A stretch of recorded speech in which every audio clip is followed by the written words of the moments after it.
All right, so I've spent about 3 hours today trimming some branches off this tree, and then of course you can see I've been trying to burn all the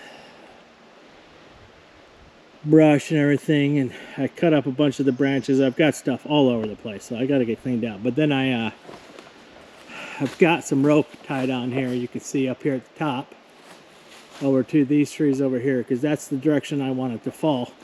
This tree is right next to the cabin, and it's a big old maple, and unfortunately it's got to come down. It's too close. I've got to take down a lot of trees. I've got a couple right here that I've got to get out of there. I've got some right here on this side and then in the other side of the cabin there's probably 3 or 4 trees that I've got to get down, just to give a safety area for anything that could blow down. I've got a big tree over here, you can see. I don't know if you can see it in there. It fell down from the wind. That's a huge tree back there. I can't have any of that falling on the cabin, so I've got to clear some area here. I'm going to take out that little fairy circle of trees right over there as well. That's those trees were probably saplings 60 years ago.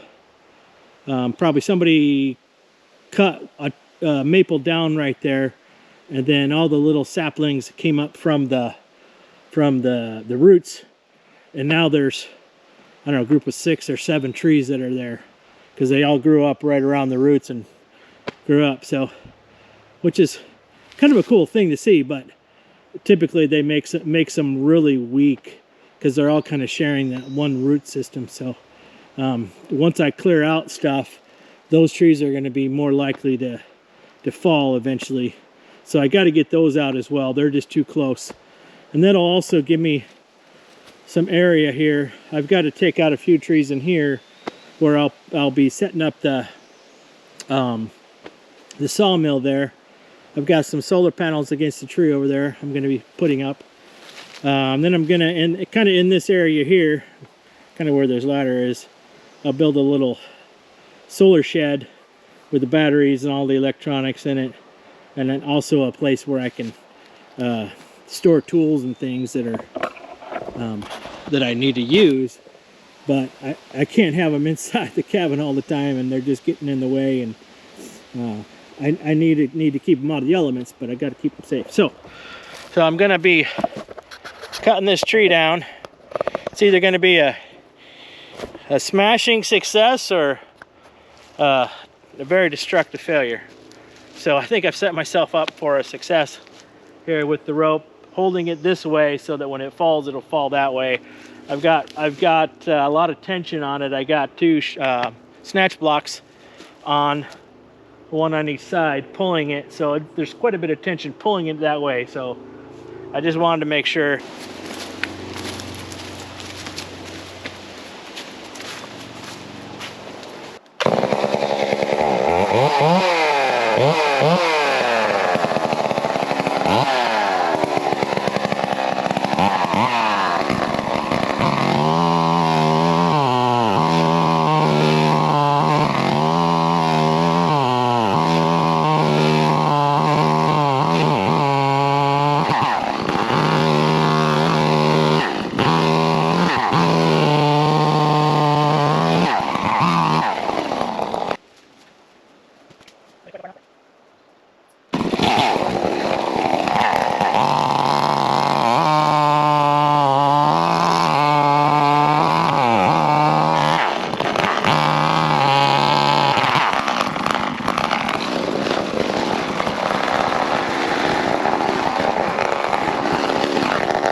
Okay. I'm going to see if I can cut this down to a manageable piece. I need to be able to cut it, get it down to under like 9.5 feet to be able to use the chainsaw mill. And so I can get maybe, so once I'm done cutting and trimming everything, I'll end up with like 8-foot pieces, 8-foot planks, which would be really good. But I need to cut the end off. I need to cut this off. I'm going to try to do it without getting into the dirt. Unfortunately, I have no room down here, so maybe I'll cut it down a ways and then trim off the bottom. So let's see.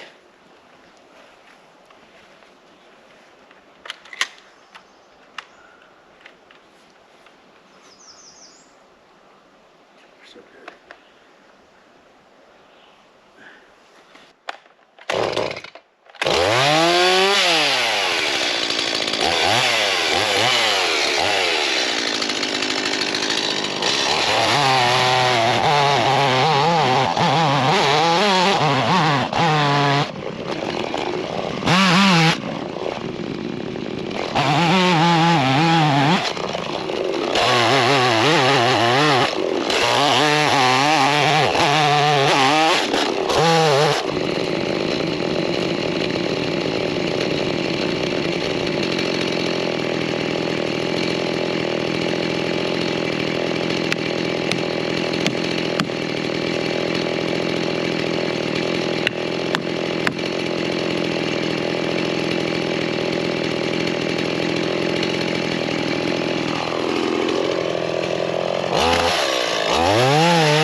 Okay, I'm a bit nervous.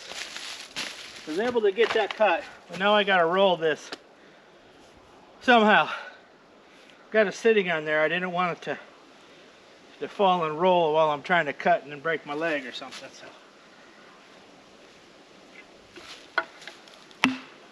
Ooh, that one might roll though.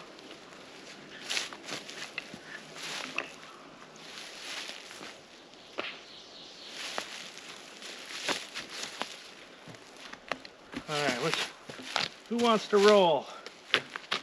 Let's see if we can get you to roll that way.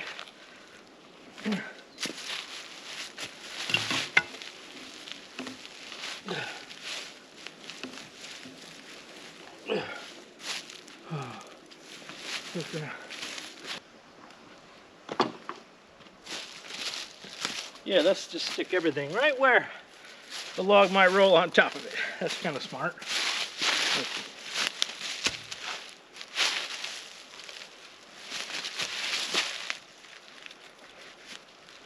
Alright.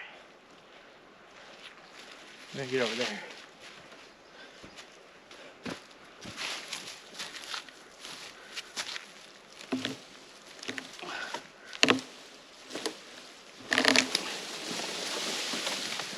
Oh yeah, nice.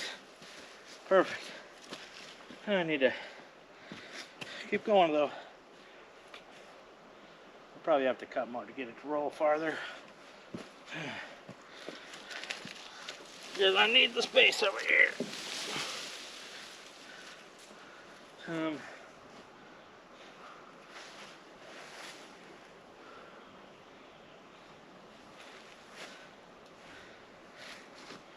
I roll this way?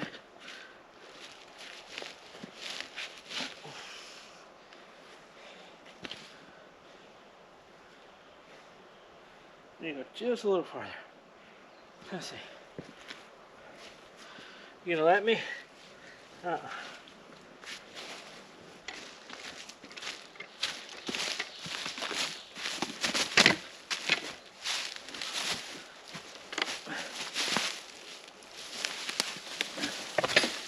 we go. Perfect. Beautiful. All right.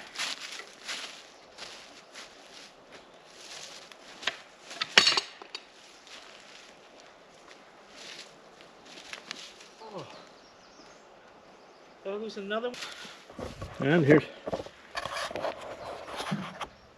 here's a little another one. He's trying to get a little ride. It's not going to work out so good for him once I actually start using the sawmill. I got to get him out of there before he squishes his guts all over everything. But all right.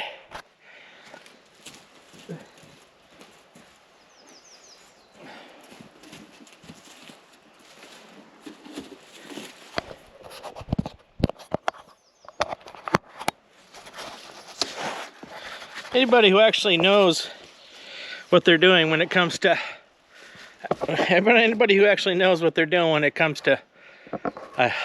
chainsaw mills, if they were watching that video earlier, they're probably freaking out a little bit because I had the chainsaw on upside down. But I knew something didn't feel right, and I knew it wasn't right. So as I continued to make adjustments, getting ready for that first cut, and I know I got the chainsaw started, but it just didn't feel right. I wasn't gonna go if it didn't feel right. And I realized as I was looking at it, I have this thing upside down. When I go to cut it, the blade's gonna be pushing the saw away rather than pulling it against the board. And so I stopped and had a little lunch. And got it swapped over, and I'm gonna get rid of this little guy before he turns into chainsaw soup. Got it swapped over, so now I'm gonna do a quick blade sharpen. I'm gonna sharpen the chain a little bit because this is maple. It's super hard. Actually, where's my axe? I'll show you how hard it is. Let me grab my axe and I'll show you the bounce. This stump is, I don't know, it could be hard, couldn't be harder. This thing's here.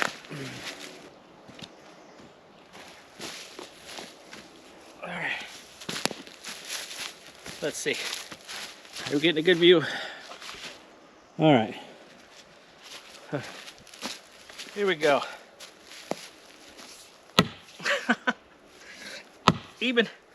Even this stuff in the middle, it is so hard. It looks like it might be starting to rot a little bit. It is still just so hard.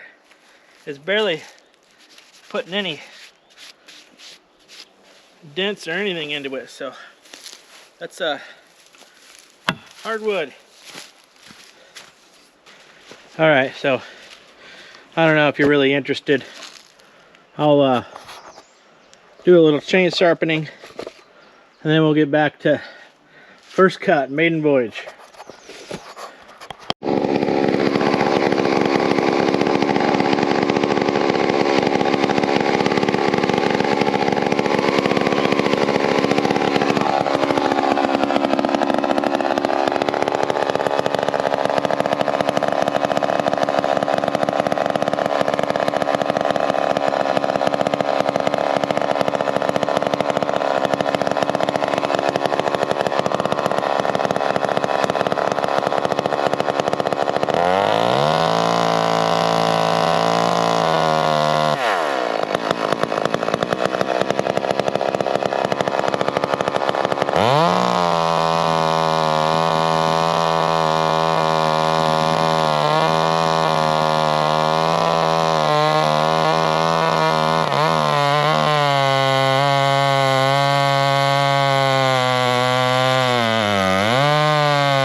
nail didn't last long.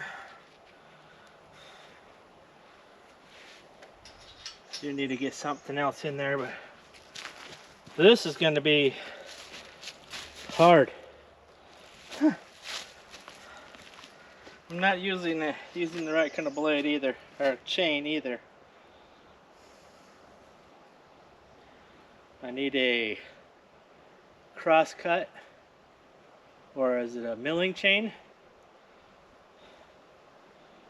Boy, I don't even know if there's, I can try to find one locally, but well, we'll keep going here. See if I can make a little headway. Alright, let's try this again.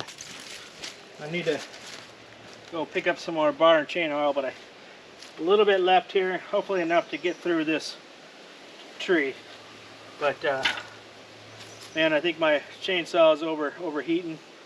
I went back and I did a really fine sharpen on it. Spent a lot of time sharpening it as best I could, so it's nice and sharp. At least the chain is. We'll see if that helps out anymore. It's struggling to get through this pine. Now, I mean not pine, this maple. It's a green maple. So I don't know if that makes a difference, so that makes it harder. If dry, it probably is better on a dry one, but since it's green and I got to get it out of here, you can see how fine. I mean, this dust is just so fine, and that usually means your chain is really dull, but I've sharpened it up as best I could. I've got a nice little sharpener. This actually, it's not a bad little tool. Pretty handy, and it helps you with the angles, get your angles right as you're sharpening. It's got a file for that center so that your depth is always right. And anyways, it's handy. Some people are much better at it doing it by hand, but it's been really helpful for me. But I'm not getting, it's just so, this is so hard, this wood, so I don't know if this is really the best application to try to saw maple, to cut maple, especially this big.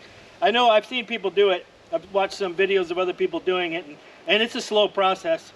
So maybe I'm just too impatient, but let's give it a shot again. See if we can keep this thing from overheating.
Okay,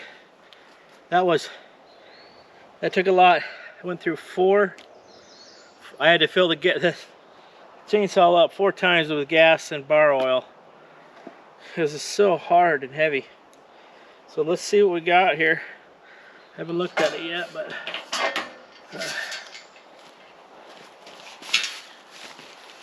Oh, I got everything in the way here. Let me...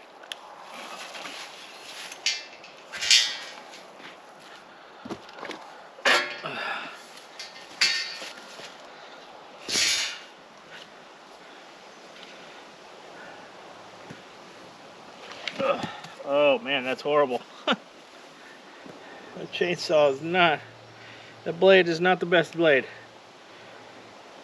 Alright, let me take these ends off.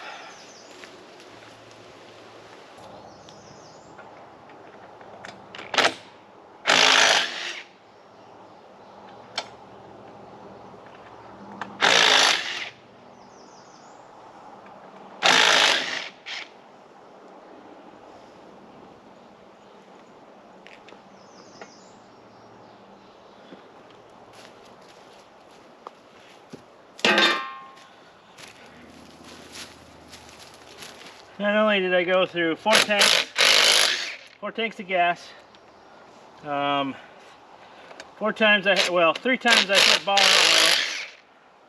3 times I put bar oil. I sharpened it 3 times, and it took me, oh, all total.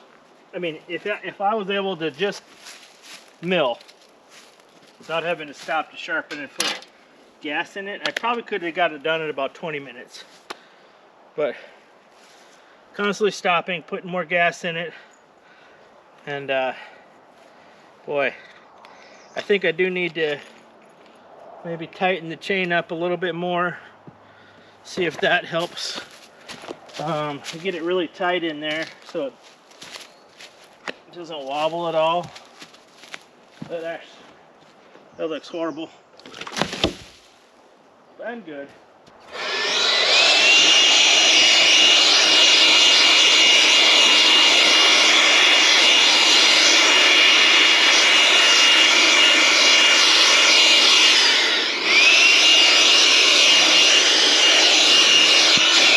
Interesting.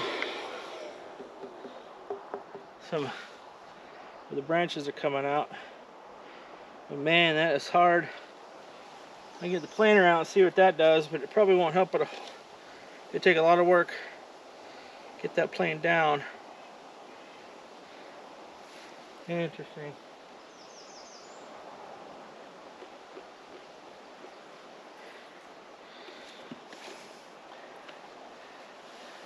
Let me get you close so you can see it.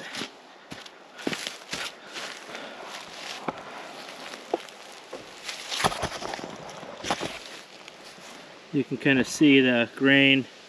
You can see where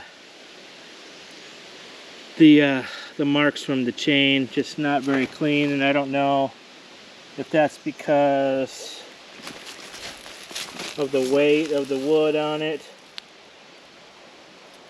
I'll have to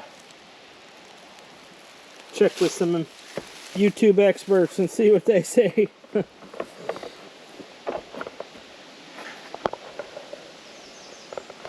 Either way, first one, not bad.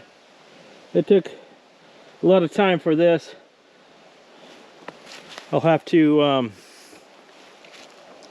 like I said, I'll do some more, do a little research, find out what I can do better. I know I've talked to a couple people about using a different kind of chain, like a milling chain.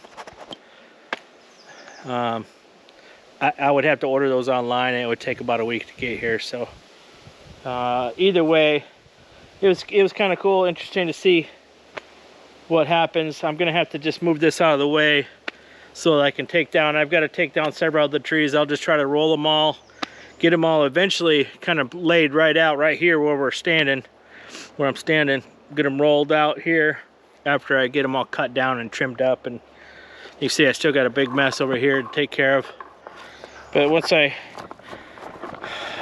spent at least 6 hours cutting this tree down and trying to get it all chipped and everything, and when it's green it doesn't chip as well, and it chips, it does good, but it really stresses the chipper, which that's about the best I could afford at the moment. So, but about 6 hours to get to here with this big tree, and I'm looking at 1, 2,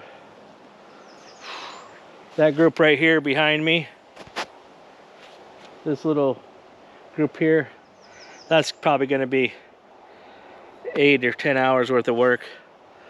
I don't know. We'll see. Unless I get faster, I'm just not that fast with it.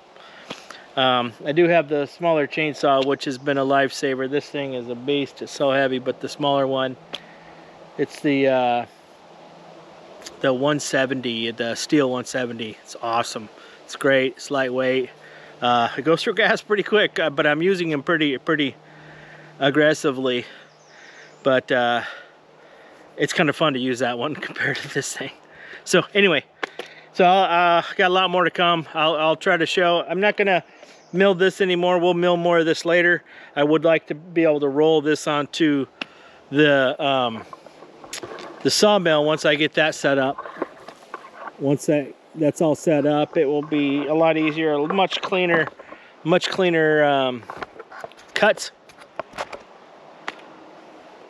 So it'll be nice and smooth. And I would like to get a few pieces of this, put some countertop in, but I also want to take a bunch of this maple and use it for the trim on the inside of the cabin. I've got if you look over here on the side, I'm going to be adding on a little room here on this side. And once I do that, I'll be milling up some of these pine trees for the framing. And then once I get the framing all in, I'll probably try to do, we'll see what I can do with the mill. I want to do some nice siding on the top, on the gables here, on the top up there. I want to redo those with kind of the shingle style, just on the top part of the gable as it comes down to where that trim piece is, just to kind of give a little bit better water protection. I'll also put a little covered patio I'm going to build on first before I finish with the siding that goes on the top of that. So that'll come out, I think it'll come out about 3 foot, 3 or 4 foot, probably 4 foot. I'll do a little 4 foot patio right off the front door, some stairs, and it will be covered on the top. So a lot of work to do on that part, but I got to get this wood cut and then start getting stuff through the mill so that I have the wood to do that. The only thing that if I can avoid it, I'm going to try to only purchase wood, the pressure treated wood for the posts that go in. I think I get away with everything else. Maybe the ledger boards, or the whatever you call them, I don't know the official term, but these ledger boards that go around the base here, I'll probably use pressure treated for that as well. But then we'll see what I can get. So I'll do a little research, try to figure out what exactly I can and can't use, what's going to be the most effective, and the long run give me the most longevity for the building as well. So a lot of work and more to come.